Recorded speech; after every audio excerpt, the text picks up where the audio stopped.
Cuando desperté en la sala de urgencias, no fue mi hijo preguntando si estaba vivo. Fue el banco llamando para confirmar una firma que yo nunca hice. Todavía tenía el brazo conectado al suero y la cabeza me latía como si alguien golpeara desde dentro. La enfermera me había dicho que había llegado con la presión peligrosamente alta, que había sido cuestión de minutos. Yo apenas podía hablar. Aún así, el teléfono no dejaba de vibrar sobre la mesita. Contesté pensando que era Daniel. Pensé que por fin iba a escuchar su voz preocupada. Pero no. Era una mujer del banco, muy amable, muy correcta, preguntándome si confirmaba la autorización para usar mi casa como garantía de un préstamo. Mi casa. La única que tengo. La que pagué durante 30 años manejando un tráiler de madrugada, comiendo frío y durmiendo poco. Le dije que debía haber un error, que yo estaba en urgencias, que no había firmado nada. Hubo un silencio incómodo al otro lado de la línea. Luego me explicó que la firma ya estaba registrada, hecha con un poder que yo había otorgado años atrás, cuando confiaba sin hacer preguntas. Ahí entendí que Daniel había usado ese papel viejo para firmar por mí mientras yo luchaba por no desmayarme. Colgué sin fuerzas. Miré el techo blanco del hospital y sentí algo más pesado que el dolor en el pecho. No era rabia todavía, era claridad. Ese día entendí algo que me dolió más que la enfermedad. Para mi hijo, yo no era su padre. Yo era su último recurso financiero. Y si alguna vez sentiste que solo te buscan cuando necesitan algo, quédate conmigo, porque esta historia empieza justo ahí. Siempre he estado ahí. No lo digo para quedar bien, lo digo porque es la verdad más simple que conozco. Cuando la madre de Daniel murió, él tenía apenas 6 años. Yo tenía 32 y un miedo que no supe nombrar en ese momento. De un día para otro me convertí en todo. Padre, madre, proveedor, adulto fuerte aunque por dentro no lo fuera. No hubo tiempo para sentarse a llorar. Al día siguiente tenía que levantarme a trabajar. Manejé camiones durante más de 40 años. Turnos de 12, a veces 14 horas. Carreteras interminables, noches sin dormir, comidas rápidas en estaciones de servicio. Volvía a casa con la espalda rota y las manos oliendo a diésel, pero siempre tratando de llegar antes de que Daniel se durmiera, aunque fuera para verlo 5 minutos. Nunca fui de salir a tomar, nunca tuve un grupo de amigos. Cuando los otros hablaban de vacaciones o de hobbies, yo pensaba en útiles escolares, en zapatos nuevos, en la colegiatura del mes. Mi mundo era pequeño y claro, Daniel y yo, nada más. Recuerdo despertarme a las 4 de la mañana, preparar su desayuno, dejarlo con una vecina y salir corriendo al trabajo. Regresar de noche, cansado, y encontrarlo dormido en el sofá con la televisión encendida. Lo cargaba con cuidado, como si todavía fuera un bebé, y lo llevaba a su cama. Esos momentos me decían que todo valía la pena. Nunca le hablé mal de su madre. Nunca le faltó comida, ni escuela, ni techo. Si él quería algo y yo podía dárselo, lo hacía. Y si no podía, buscaba la forma. Horas extra, más turnos, menos descanso, menos yo. Aprendí a tragarme el cansancio, las preocupaciones, el miedo a enfermarme. Aprendí a no quejarme. Pensaba que eso era ser un buen padre, que el amor se demostraba aguantando. Cuando Daniel creció y empezó a tener problemas, yo seguí igual. Si se equivocaba, yo estaba ahí. Si necesitaba dinero, yo veía cómo conseguirlo. Si decía que era la última vez, yo le creía. No porque fuera ingenuo, sino porque era su padre. Yo creía que ser buen padre era aguantar todo en silencio. Nunca pensé en lo que yo necesitaba. Nunca me pregunté si estaba bien. Mientras él estuviera bien, yo podía esperar. Siempre podía esperar. Así viví durante años. Tal vez tú también creciste pensando que aguantar era amar. Yo también lo pensé. Y durante mucho tiempo creí que estaba haciendo lo correcto. Daniel siempre supo hablar. No levantar la voz, no discutir, no imponerse. Él convencía. Desde joven tenía esa forma de explicar las cosas que te hacía sentir que ayudarlo no solo era lógico, sino necesario. Cuando era niño, yo pensaba que era inteligencia. Cuando creció, pensé que era madurez. Hoy sé que era otra cosa, pero en ese momento yo no lo veía. Cada vez que necesitaba algo, empezaba igual. Llegaba tranquilo, se sentaba frente a mí, Esperaba el momento justo. Nunca pedía de golpe. Primero preguntaba cómo estaba, cómo me sentía, si estaba cansado. Me hablaba de su trabajo, de sus planes, de lo mucho que quería salir adelante. Y cuando ya me tenía ahí, escuchando con atención, soltaba la frase: «Papá, es la última vez. O esta otra. Es por la familia». Y con eso bastaba. La primera vez fue algo pequeño. Dinero para completar la renta. Me dijo que había habido un retraso en su pago, que en cuanto le depositaran me regresaba todo. Yo no dudé. Saqué mis ahorros y se los di. Me abrazó, me dio las gracias, me dijo que era el mejor padre del mundo. Nunca me devolvió ese dinero, pero tampoco lo reclamé. Después vino otra vez. Y otra. Siempre con una razón distinta, pero con las mismas palabras. La última vez. Por la familia.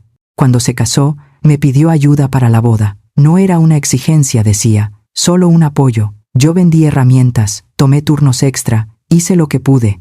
Él prometió que después de eso, las cosas mejorarían, que ya no necesitaría nada más. Yo le creí. Cada vez que algo salía mal en su vida, yo estaba ahí.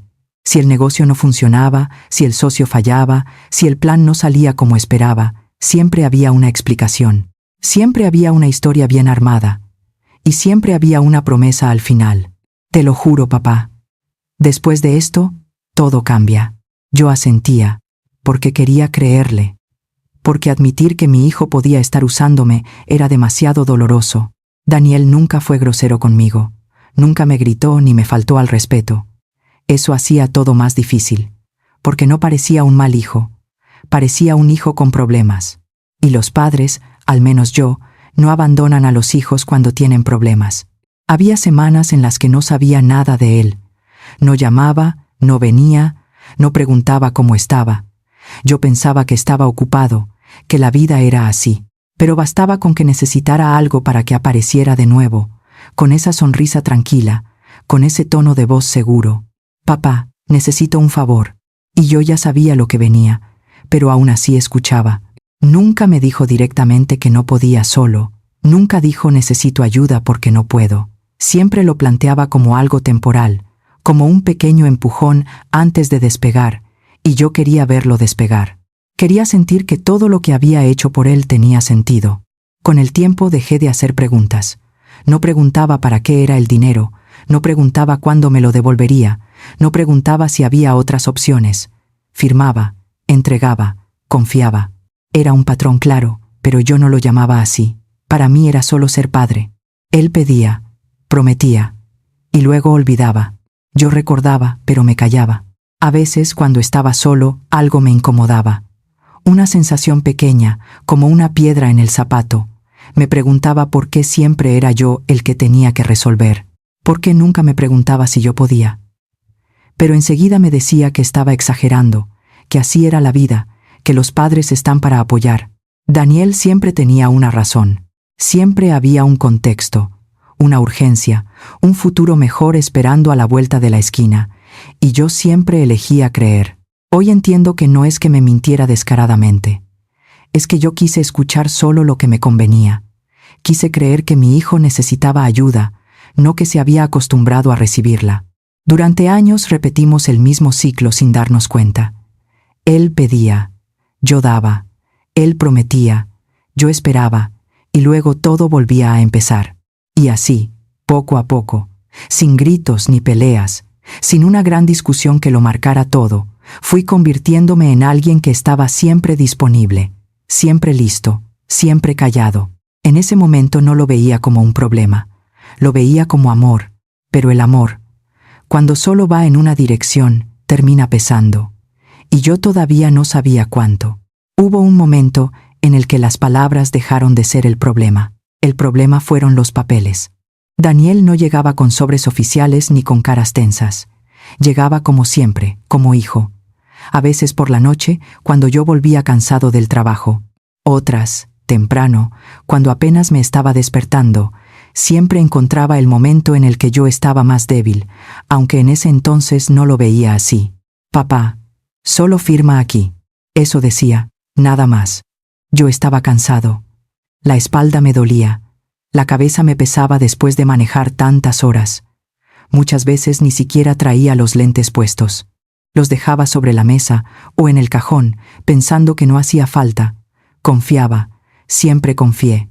Daniel me explicaba rápido, muy rápido, que era un trámite, que era algo provisional, que no tenía importancia, que sin esa firma no podía avanzar, no podía cerrar un trato, no podía salir adelante. Y yo no quería ser el obstáculo en la vida de mi hijo. Firmaba donde él señalaba con el dedo. A veces ni siquiera leía el título del documento. Otras veces leía las primeras líneas y me perdía entre términos que no entendía. Pensaba que no importaba. Pensaba que si algo fuera serio, él me lo diría. Nunca me gritó. Nunca me presionó abiertamente. Eso es lo que más me cuesta aceptar. Todo parecía voluntario. Todo parecía razonable. Yo mismo me decía que estaba exagerando cuando una pequeña duda cruzaba mi mente. Hubo una vez que intenté leer con más calma. Daniel suspiró. No molesto, solo impaciente. Me dijo que el notario estaba esperando, que si no firmábamos ese día se caía todo. Yo levanté la vista, lo vi a los ojos, y pensé en todas las veces que él había confiado en mí de niño. Firmé. A veces los papeles llegaban cuando yo estaba a punto de dormir, o después de una jornada larga, con las manos temblando de cansancio. Daniel lo sabía. Siempre decía que era algo urgente, que no podía esperar, y yo no sabía decir que no. Nunca pensé que leer despacio podía salvarme la vida. Con el tiempo, firmar se volvió algo automático. Mi nombre, mi apellido, la fecha. Un gesto aprendido, como si fuera parte de mi rutina de padre. Nunca imaginé que cada firma era una cuerda más atada a mi cuello. No preguntaba para qué servía exactamente el documento. No preguntaba qué pasaría si algo salía mal. No preguntaba porque no quería escuchar respuestas complicadas. Prefería confiar. Prefería pensar que todo estaba bajo control. Daniel siempre se llevaba los papeles rápido. Los guardaba en su carpeta, me daba una palmada en el hombro y decía gracias, papá. Luego se iba. Yo me quedaba sentado, con una sensación rara que desaparecía al rato. Me decía que estaba cansado, que era normal. Nunca revisé mis estados de cuenta con atención, nunca pedí copias de nada. Pensaba que eso sería desconfiar de mi propio hijo, y yo no quería ser ese padre. Ahora, mirando hacia atrás, veo claramente el patrón. Yo estaba cansado, yo no veía bien. Yo confiaba, él hablaba rápido. Yo firmaba, y así, poco a poco, sin que me diera cuenta, dejé mi vida en manos de alguien que nunca me explicó realmente lo que estaba haciendo. No hubo una gran mentira, no hubo un engaño evidente, solo omisiones, silencios, prisas. Cada firma parecía pequeña en su momento, ninguna parecía peligrosa, pero juntas construyeron algo que yo no vi venir, algo que terminó explotándome en las manos cuando menos fuerzas tenía para sostenerlo. El día que desperté en el hospital y escuché la palabra garantía, entendí todo. Entendí que no había sido un error, que no había sido un malentendido, que esas firmas tenían un peso que yo nunca quise mirar de frente. Pensé en todas las veces que pude haber dicho, espera, déjame leer. Pensé en mis lentes olvidados sobre la mesa, pensé en mi cansancio, en mi prisa por ayudar, en mi miedo a ser un estorbo. Y por primera vez sentí algo distinto al cansancio, sentí responsabilidad, no solo de Daniel, sino mía, porque firmé, porque confié sin preguntar, porque confundí amor con obediencia. Nunca pensé que leer despacio podía salvarme la vida, pero en ese momento entendí que tal vez todavía estaba a tiempo de aprenderlo. Nunca había sentido el cuerpo traicionarme de esa manera. No fue un dolor fuerte, fue algo peor, una debilidad repentina, como si de pronto me hubieran apagado desde dentro. Estaba en el taller ayudando a un amigo cuando empecé a sudar frío. Las manos no me respondían. La vista se me nubló y el suelo se acercó demasiado rápido. Lo siguiente que recuerdo es una luz blanca y un ruido constante. Una máquina marcando el ritmo de algo que yo ya no controlaba. Estaba en el hospital, en urgencias, con cables en el pecho y una presión en la cabeza que no se iba. El doctor se sentó a mi lado con una seriedad que no dejaba espacio para dudas. Me habló despacio, mirándome a los ojos, como se le habla a alguien que necesita escuchar cada palabra. Señor Mendoza, si sigue así, el próximo infarto no avisa. No levantó la voz, no exageró, no hizo drama. Eso fue lo que más me asustó. Me explicó que mi presión llevaba años fuera de control, que el estrés, el cansancio y la falta de descanso estaban pasando factura. Me dijo que había tenido suerte, que esta vez había llegado a tiempo. La próxima podía no hacerlo. Asentí en silencio. Pensé en Daniel. Pensé que cuando llegara le iba a decir que necesitaba bajar el ritmo, que ya no podía seguir igual. Pensé que tal vez ese susto serviría para cambiar algunas cosas. Pasaron horas. Daniel no llegaba. Miraba la puerta cada vez que escuchaba pasos en el pasillo. Llamé una vez. No contestó. Llamé otra. Nada. Me dije que estaría ocupado, que ya vendría. Cuando finalmente apareció, ya era de noche. Yo estaba cansado, con la garganta seca y la cabeza pesada. Entró rápido, mirando el teléfono, con esa expresión de alguien que viene resolviendo cosas. «Papá», sentí alivio. Pero duró poco. «Papá, necesito que confirmes algo con el banco». Eso fue lo primero que dijo. No preguntó cómo estaba, no preguntó qué había pasado, no se acercó a verme. Se quedó de pie, con el celular en la mano, esperando una respuesta. Lo miré sin entender. Le pedí que repitiera. Pensé que había escuchado mal. Él suspiró, como si yo le estuviera haciendo perder el tiempo. Me explicó que el banco necesitaba una confirmación, que era solo un trámite, que ya estaba casi todo listo. Yo estaba en una cama de hospital, con el cuerpo aún temblando, y mi hijo hablándome de trámites. Algo dentro de mí se rompió en silencio. Le dije que el doctor había sido claro, que necesitaba descansar, que no podía pensar en eso en ese momento. Daniel frunció el ceño. Me dijo que entendía, pero que era urgente, que si no se hacía ese día habría problemas. ¿Problemas para quién?, pensé. Para él, no para mí. Fue la primera vez que me sentí completamente impotente. No solo por el cuerpo, sino por la situación. Estaba conectado a máquinas, dependiendo de otros hasta para levantarme, y aún así se esperaba que yo resolviera cosas como si nada. El doctor volvió a entrar. Vio a Daniel y le explicó la gravedad de la situación. Le dijo que yo no debía estresarme, que necesitaba calma. Daniel asintió, pero apenas el doctor salió, volvió a insistir. «Es solo una llamada, papá». Cerré los ojos. Me dolía la cabeza, me dolía el pecho, me dolía algo más profundo que no sabía cómo nombrar. Por primera vez, sentí que no podía seguir siendo el de siempre, el que aguanta, el que resuelve. No respondí. Me quedé en silencio. Daniel se impacientó. Dijo que luego hablaríamos y salió del cuarto, molesto. Me quedé solo, mirando el techo, escuchando el pitido constante de la máquina. Pensé en todas las veces que había estado para él, sin importar cómo me sentía. Pensé en lo fácil que era para él seguir pidiéndome cosas incluso en ese momento. Ahí, en esa cama, entendí que mi cuerpo había dicho basta antes que yo, que había estado ignorando señales durante años, que había puesto las necesidades de otro por encima de mi propia vida. Y también entendí algo que me dio miedo. Si yo no aprendía a detenerme, nadie más lo iba a hacer por mí. María llegó al hospital al día siguiente. No me avisó antes. Simplemente apareció en la puerta, con el bolso colgado del hombro, y esa mirada suya, que siempre ha sabido ver más de lo que uno dice. Mi hermana es 5 años menor que yo, pero a veces siento que ha vivido el doble. Se sentó a mi lado sin hacer preguntas innecesarias. Me acomodó la almohada, me alcanzó agua, y solo después de un rato me miró de frente. «¿Cómo estás, Raúl?». Le dije que bien, que había sido un susto, que ya estaba mejor. Ella no me creyó, pero no me contradijo.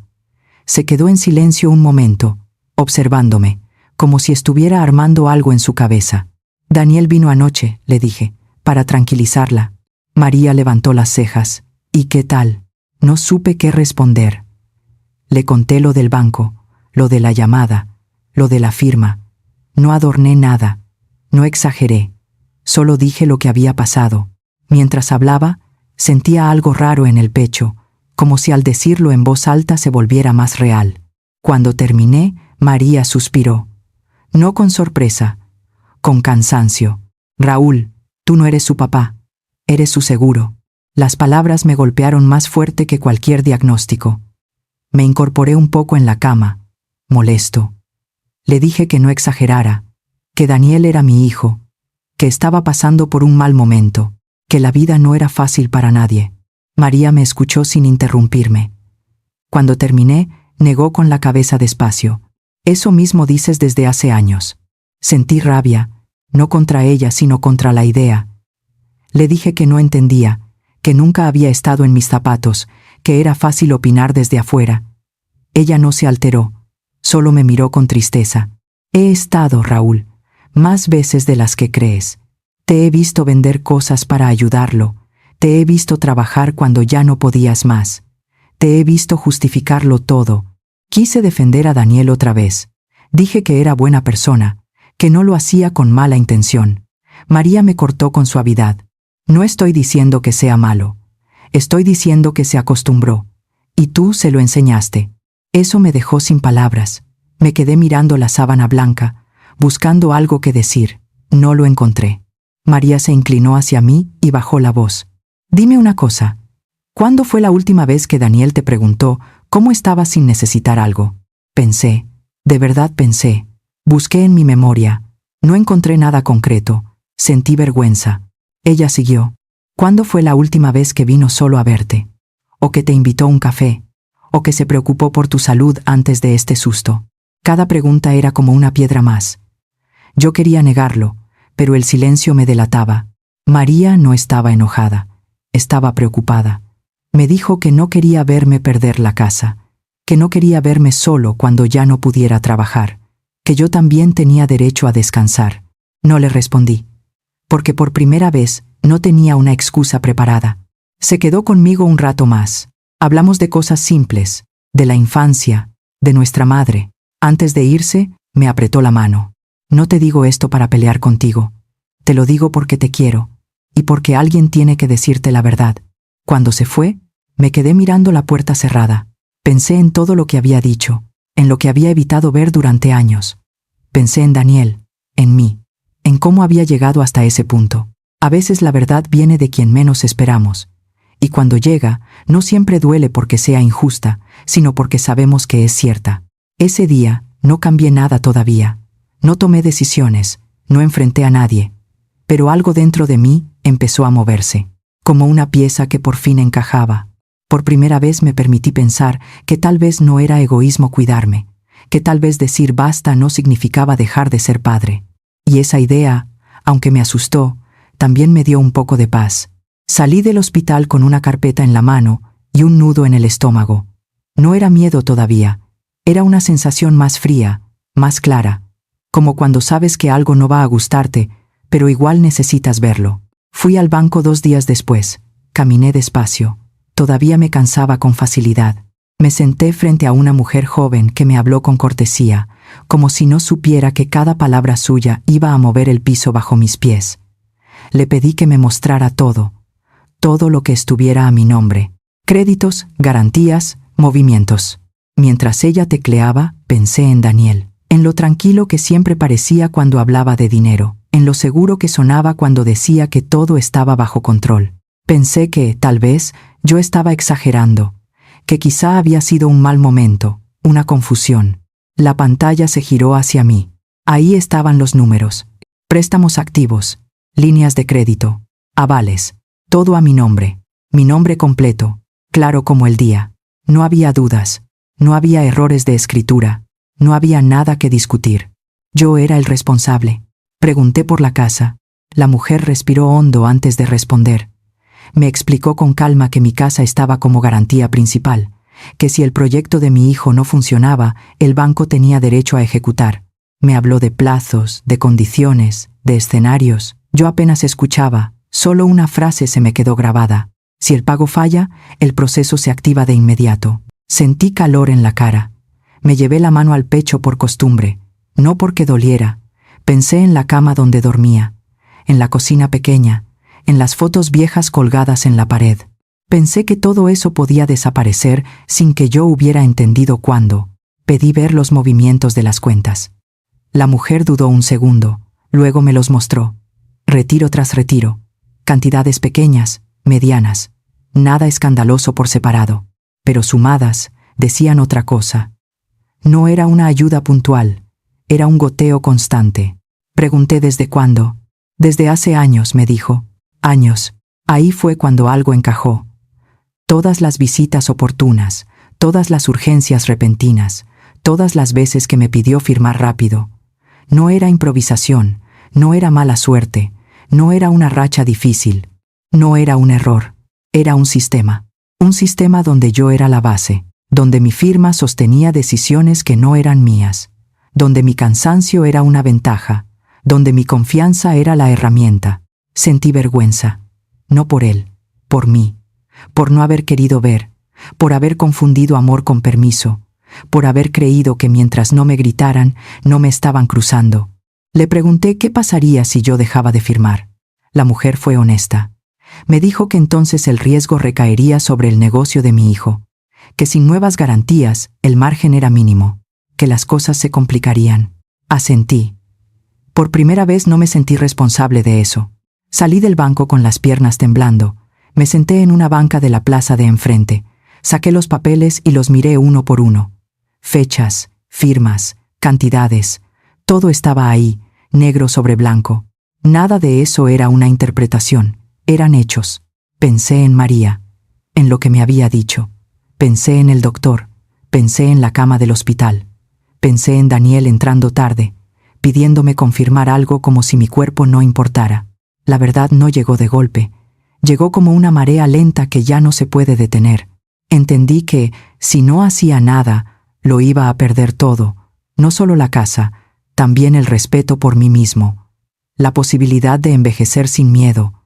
La poca salud que me quedaba. No sentí odio. Sentí una tristeza profunda, limpia.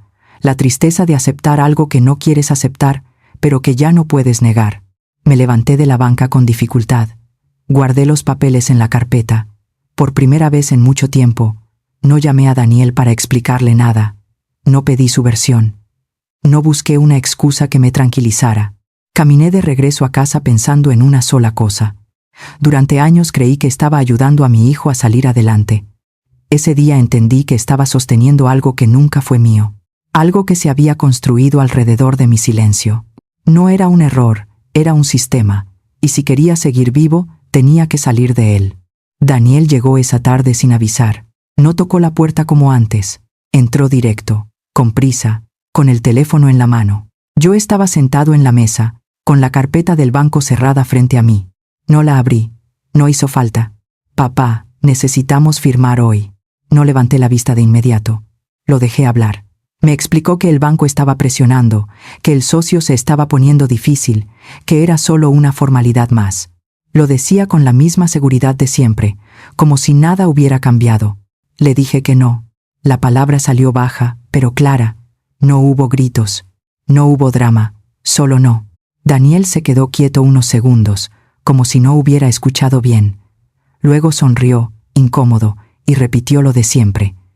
Que era la última vez, que después de eso todo se acomodaba, que no podía dejarlo colgado ahora. Volví a decir que no. Entonces cambió el tono. Me preguntó qué me pasaba. Dijo que desde el hospital estaba raro, que me estaba dejando influenciar por otros, que no entendía por qué hacía esto justo ahora. Le dije que había ido al banco. Le dije que había visto los números. Le dije que la casa estaba en riesgo, que mi nombre estaba en todas partes. Su cara se tensó. Por primera vez, no tuvo una respuesta inmediata. Luego se defendió. Dijo que yo sabía cómo funcionaban los negocios, que había riesgos, que él también estaba estresado, que no era para tanto. Le dije que para mí sí lo era. Ahí fue cuando se enojó. No gritó, pero su voz se volvió dura. Me llamó egoísta. Dijo que después de todo lo que él había pasado, yo solo pensaba en mí. Que no pensaba en su futuro, que no pensaba en su familia.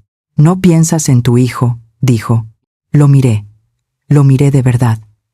No al niño que cargué dormido, no al joven que quise proteger del mundo. Miré al hombre que tenía enfrente, esperando que yo resolviera algo que no me correspondía. Pensé en mis manos temblando en el hospital. Pensé en el doctor. Pensé en María. Pensé en mi casa. Pensé en los años. Pensé en ti 38 años. Hoy me toca pensar en mí. Cuando lo dije, sentí algo extraño. No alivio inmediato, no orgullo. Sentí firmeza. como si por primera vez mis palabras no estuvieran pidiendo permiso. Daniel negó con la cabeza. Dijo que no me reconocía, que no era el padre que él conocía, que siempre había contado conmigo y que ahora lo estaba abandonando. Le respondí que no lo estaba abandonando, que solo estaba dejando de desaparecer yo. Me acusó de cambiar justo cuando más me necesitaba, de ser injusto, de no entender lo difícil que era su situación.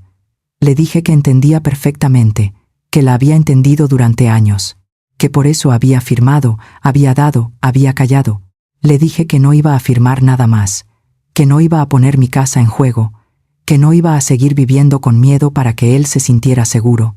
Hubo un silencio largo, pesado, de esos que no se llenan con palabras. Daniel me dijo que si no lo ayudaba, todo se iba a venir abajo, que iba a perderlo todo. Le respondí que yo ya había estado a punto de perder la vida. Eso lo detuvo. Me dijo que estaba exagerando, que siempre hacía drama cuando se trataba de dinero. Lo miré con calma. Le dije que no era drama, que era límite. No entendió, o no quiso entender. Se levantó de la silla, caminó de un lado a otro. Dijo que iba a arrepentirme, que cuando las cosas salieran mal yo tendría la culpa, que esperaba que estuviera listo para vivir con eso. Le dije que ya había vivido con muchas cosas, con cansancio, con miedo, con silencio, que ahora podía vivir con una decisión. Se fue sin despedirse. Cerró la puerta fuerte. Me quedé solo en la casa. No sentí ganas de llorar. Me senté y respiré. El corazón me latía rápido, pero no como antes. No por miedo, por algo nuevo. Sabía que había cruzado una línea, que nada iba a ser igual. Sabía que ese no era el final de la historia. Pero también sabía algo más importante. Por primera vez, no había firmado. Por primera vez, no había cedido. Por primera vez, había dicho no sin justificarme. Y aunque dolía, también se sentía como empezar a respirar después de mucho tiempo bajo el agua. Después de decir que no, no pasó nada espectacular. No hubo llamadas amenazantes del banco esa misma noche. No hubo policías tocando la puerta. La vida no explotó de inmediato. Y eso fue lo más difícil de aceptar. El silencio. Daniel no volvió durante semanas. Al principio yo miraba el teléfono más de lo que quisiera admitir. No para llamarlo, sino esperando que él llamara. No lo hizo. Supe por María que las cosas no estaban yendo bien. El negocio se había detenido. El socio se había echado para atrás. Sin nuevas garantías, el banco cerró el grifo. La familia de su esposa tampoco apareció. Cuando había dinero y planes, todos estaban cerca. Cuando llegaron los problemas, cada quien se ocupó de lo suyo.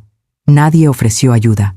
Nadie quiso cargar con un riesgo que antes yo había cargado sin preguntar. Daniel empezó a perder cosas. Primero el auto nuevo, luego la oficina. Después tuvo que mudarse a un lugar más pequeño. No me pidió nada. Eso me dolió más de lo que pensé. No porque quisiera ayudarlo otra vez, sino porque entendí que nuestra relación siempre había girado alrededor de eso. Cuando no había nada que pedir, no había conversación. Yo tampoco me quedé igual. Vender el coche fue lo primero. Me había acompañado muchos años, pero ya no lo necesitaba como antes. Caminaba más despacio. Usaba el transporte público. Al principio me sentí raro, como si estuviera retrocediendo en la vida. Luego me di cuenta de que estaba soltando peso. La casa era demasiado grande para mí solo. Demasiadas habitaciones llenas de recuerdos. Demasiadas cosas que ya no usaba. Encontré un departamento pequeño, cerca de un parque. No era elegante. Era tranquilo. Cabía lo que necesitaba, nada más. Empaqué mis cosas sin prisa. Regalé muebles. Guardé fotos. Cada objeto que soltaba me dolía un poco, pero también me aliviaba. Era como limpiar una herida que llevaba años tapada. Empecé a vivir más lento. Me levantaba sin alarma. Caminaba por las mañanas. Preparaba mi comida. Iba a mis citas médicas sin correr. Aprendí a escuchar mi cuerpo, algo que nunca había hecho. A veces pensaba en Daniel. Me preguntaba si estaría bien, si comería bien, si dormiría tranquilo. Esas preocupaciones no desaparecen solo porque uno pone límites. Siguen ahí. La diferencia es que ya no mandaban sobre mí. No me alegré de sus dificultades. Nunca quise que le fuera mal, pero tampoco corrí a rescatarlo. Esa fue la parte más dura. Aguantar las ganas de intervenir. aguantar el impulso de volver a ser el de antes. Hubo noches en las que me sentí solo, muy solo. No voy a mentir, cambiar duele, cambiar deja huecos, pero esos huecos también son espacio para algo nuevo. María venía a verme de vez en cuando. Tomábamos café, hablábamos de cosas simples. Me decía que me veía distinto, más tranquilo. Yo no sabía si era verdad, pero me sentía diferente, más presente. Un día recibí un mensaje de Daniel. Corto, seco. Decía que las cosas estaban difíciles, que esperaba que yo estuviera bien. No pedía nada, no reclamaba nada. Lo leí varias veces. No supe qué responder. Al final le dije que me alegraba saber de él, nada más. No hubo reconciliación, no hubo disculpas grandes, solo distancia, una distancia incómoda, necesaria. Con el tiempo entendí que no estaba castigando a nadie, estaba eligiendo. Elegir cuidarme no era vengarme, era sobrevivir. Perder dinero duele. Perderte a ti mismo duele más. Yo había estado perdiéndome durante años sin darme cuenta. Y aunque el camino nuevo no era fácil, al menos era mío. Daniel volvió un domingo por la tarde. No llamó antes. Tocó la puerta con suavidad, como si no estuviera seguro de ser bienvenido. Cuando abrí, lo vi distinto. Más cansado, más callado. Ya no traía prisa en los ojos. Nos sentamos sin saber muy bien qué decir. No sacó el teléfono. No habló de bancos ni de problemas. Solo respiró hondo y me miró. Papá, nunca aprendí a verte como persona. No fue una disculpa perfecta. No fue una promesa. Fue una frase torpe, pesada, pero honesta. Yo no respondí de inmediato. No porque no quisiera, sino porque necesitaba entender lo que sentía. Le dije que yo tampoco había sabido mostrarle quién era yo, fuera de ser su apoyo, que durante años me escondí detrás del papel de padre fuerte, del que siempre puede, que eso también era parte del problema. Hablamos poco, sin reproches, sin cuentas pendientes, no arreglamos todo, no hicimos planes, solo compartimos un café y un silencio distinto. Cuando se fue, no sentí alivio ni miedo. Sentí calma. Una calma frágil, pero real. No sé qué pasará mañana. No sé si nuestra relación será mejor o simplemente diferente. Pero hoy sé que no quiero volver a desaparecer para que otros estén bien. Si esta historia te hizo pensar en alguien, tal vez no sea casualidad. Déjame un comentario si alguna vez te sentiste usado por amor. Dale like si crees que poner límites también es amar. Y suscríbete para más historias reales contadas sin máscaras. Claro. Dui dei la, duan se te a quei, daduk viet lai, bang, tien tei ban ña, México. Dung tin tan, tin te, hong lo lieu, yau don karm, yon kach kak kein drama doitat lamder, yu tien karm, tang tung tak tunyen. Antes de cerrar esta historia, quiero preguntarte algo. Mientras escuchabas todo esto, ¿hubo un momento que te dolió más que los demás? ¿Fue cuando confié sin leer? ¿Cuando me di cuenta en el hospital de que ya no podía más? ¿O cuando tuve que decir no por primera vez? Si te nace, cuéntamelo en los comentarios. A veces ponerlo en palabras también ayuda a entenderlo mejor. Y dime algo más. ¿Desde dónde me estás escuchando ahora mismo? Me gusta saber hasta dónde llegan estas historias que no siempre se cuentan en voz alta. Si esta historia te tocó, si te hizo pensar en alguien o en ti mismo, puedes dejar un like, no para mí, sino para que llegue a otras personas que quizá lo necesiten. Compártela si crees que alguien más debería escucharla. Y si quieres seguir escuchando historias reales, contadas sin máscaras y sin exagerar, suscríbete al canal. Gracias por quedarte hasta el final.